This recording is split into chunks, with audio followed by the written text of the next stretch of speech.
Hey everybody, welcome back to Truth Wars. This is where we talk about what's going on in this world that seems to have plenty of insanity in it nowadays. I'm assuming most, if you're on this channel, you probably noticed that. But here at Truth Wars, what do we say? The truth is always waiting to be discovered. The faster, the quicker, the more straightforward we get to the truth about things, better off we're going to be.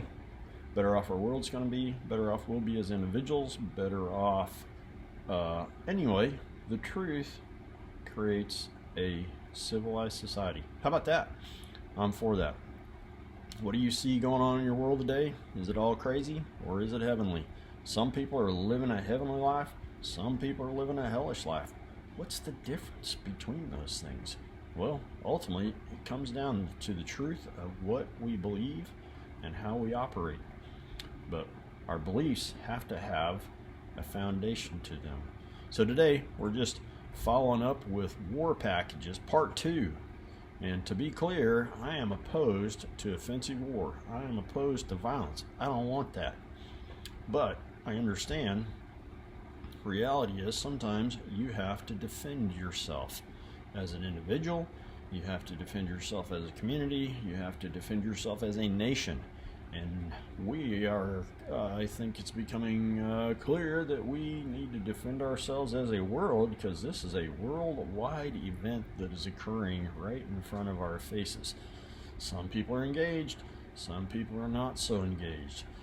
But the key to success here is audience participation. I want to encourage you to engage somehow, and preferably do more than just vote, because that's obviously not working. Okay, so have you noticed the growing level of insanity in your world or around you? And hopefully it's not you that has gone insane. But this has been coming for a long time. This was planned, this was scripted. There's actually been a lot of effort go into reprogramming our thinking so that we would fall into a trap that we can't get out of.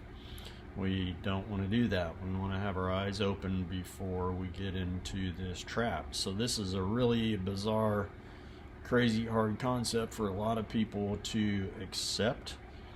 And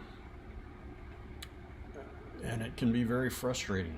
When it comes down to war, I have some ancestry that engaged in different actions around across the earth, and some did not come out so good. Whether they've been, and I've known a lot of people, a lot of guys that have either been toxified, physically injured, and it's something hard to recover from, and a lot of people don't. And God bless all those people that gave their all. They literally gave their all, and their families. And but if we can dip our bucket into this well and have our eyes open to what's really been going on, we have a real shot at fixing this. Take a look at the book by the title Art of War, Sun Tzu, and what it reveals to us is that every war is won before it is ever fought. Well, who is the winner? The winner is the one who is prepared. The winner is the one who knows their enemy better than their enemy knows themselves, right? So that is absolutely key, that we know our enemy. And what I'm going to harp on, yes, harp, in this, on this channel, is that this war is undeniably spiritual. And that is where the strength, that's where we're either going to win it or we're going to lose it. And what has happened in America, we know that there's a lot of problems in what I would call the spiritual world in America, and we're going to have to grind into that, because that is a huge issue that cannot be ignored. So once upon a time,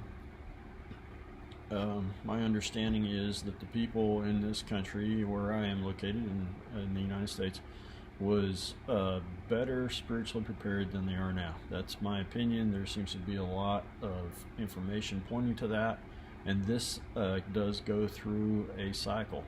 But how do you win this war? Well, one example that is interesting is George Washington. When they crossed the Delaware River with his ragtag army on Christmas morning, they were prepared, even though they didn't have much to prepare with.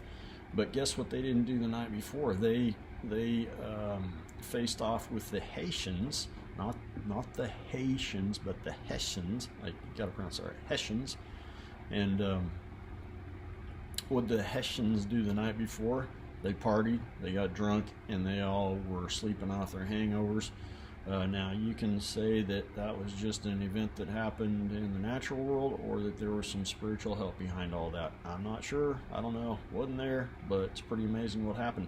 But Washington persevered, fought battles for 7 years, physical defensive battles for 7 years, to run these people out of our country. And it wasn't until that Christmas morning that they got the advantage and they took these clowns down. So, but George was prepared, continually prepared, and everybody knows he has a great reputation for being a deeply spiritual person. So, this is really a deep issue to dig into. It's kind of hard to follow, but we're going to try to build some framework and help other people see what's going on here. The world is changing, guarantee it, and the spirit is the biggest force in existence. It's not your 16-inch guns. It's not your nuclear weapons.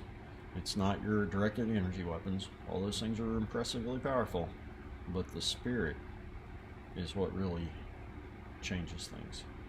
Thanks for coming by. God bless you. Have a great day.